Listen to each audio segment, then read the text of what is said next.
Hi friends, welcome to Sai vlogs. నమస్కారం అందరికీ. ఇవాళ ఏకాదశి కావడంతో మేము దాదాపు 10 పుణ్యక్షేత్రాలు దర్శించుకునే అవకాశం మాకు కలిగిందనమాట.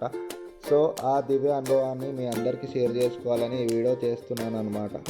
సో ఫస్ట్ మేము పటాన్ చెరువు నుంచి సీతారాం బాగ్ మంగళ్ ఘాట్లో ఉన్న సీతారాముల గుడికి వెళ్ళామన్నమాట. ఇక్కడ చాలా పవిత్రమైన పుణ్యక్షేత్రం. ఇది దాదాపు 500 సంవత్సరం పాత గుడి. ఇక్కడ కోనేరు కూడా ఉంటుంది. దాంతోపాటు మనకి సీతారాములు, హనుమంతుడు కూడా దర్శనం ఇస్తారు.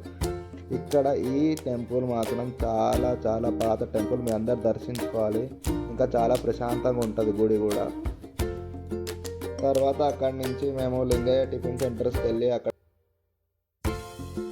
లింగయ్య టిఫిన్ సెంటర్ దగ్గరికి వెళ్ళామన్నమాట. అక్కడ టిఫిన్ తినేసి అక్కడి నుంచి మళ్ళీ తర్వాత నందినాథ్ గణేష్ ఆలయంకి వెళ్ళాం.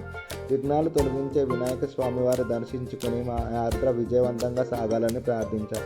అక్కడ గుడి కూడా చాలా పురాతనమైన గుడి, 400 సంవత్సరాల పాత గుడి. ఏ కోరిక కోరుకున్నా అక్కడ తీరుతుందని భక్తుల విశ్వాసం.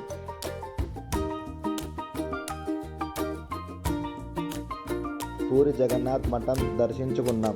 జగన్నాథ్ స్వామి వారి దివ్య రూపం చూసిన క్షణం మనసెంతో భక్తితో నిండిపోయింది. ఆ తర్వాత భూమిలో ఉన్న భూలక్ష్మి అమ్మవారి ఆలయం. ఇది భూమి లోపలికి ఒక 10 to 30 feet ఉంటుందన్నమాట. లోపలికి వెళ్ళిన తర్వాత అమ్మవారు చాలా కలగా ఉంటుంది. మీరందరూ కూడా దర్శించుకోవాలని చెప్పి కోరుతున్నాం. ఆ తర్వాత మెల్ల చార్మినార్కి వెళ్ళి చార్మినార్ని చూసి మంచిగా కొంచెం సేపు అక్కడ ఉండి తర్వాత భాగ్యలక్ష్మి అమ్మవారి ఆలయం దర్శించుకొని అమ్మవారు కరుణ కటాక్షాలు అందరిపై ఎల్లప్పుడూ ఉండాలని ప్రార్థించుకున్నాం. ఆ తర్వాత అక్కడ ఆధ్యాత్మిక వాతావరణం మనసుకు ఎంతో ప్రశాంతత అందించింది. ఇంకా అధిక మాసం కావడంతో అక్కడ ప్రత్యేకంగా పూజలు కూడా జరుగుతున్నాయి. ఆ తర్వాత మెల్లగా మేము బయలుదేరుతూ కాచిగూడ శ్యాంబాబా ఆలయం దర్శించుకున్నాం. ఇక్కడ మాత్రం చాలా ప్రత్యేకంగా పూజలు జరుగుతున్నాయి, భజన జరుగుతుంది, హోమాలు జరుగుతున్నాయి. శ్యాంబాబా వారి సన్నిధిలో గడిపిన ప్రతి క్షణం ఎంతో దివ్యంగా అనిపించింది. చాలా ప్రశాంతంగా ఉంటుంది. మీరు ఏకాదశికి శ్యాంబాబా గుడికి వెళ్తే మీకు ఏదో తెలియని అనుభవం, మీ వెనకాల ఎవరో పవర్ నడిపిస్తున్నట్టు మీకు కూడా అనిపిస్తుంది.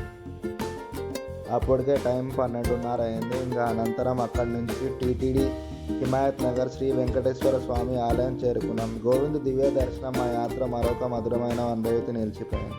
అక్కడే కొంచెం సేపు ఉండి దర్శనం చేసుకొని దర్శనం తర్వాత అక్కడే భోజనాలు పెడుతుంటే ఇక అన్నదానంలో భోజనం చేసేసి అక్కడి నుంచి బయలుదేరాం. చివరిగా మా యాత్ర BHL MIG కాలనీలో హనుమంతుడు గుడి దగ్గర ముగిసింది. జై శ్రీరామ్, జై Jagannadh, Govinda Govinda. Please subscribe to my channel. Thanks for watching.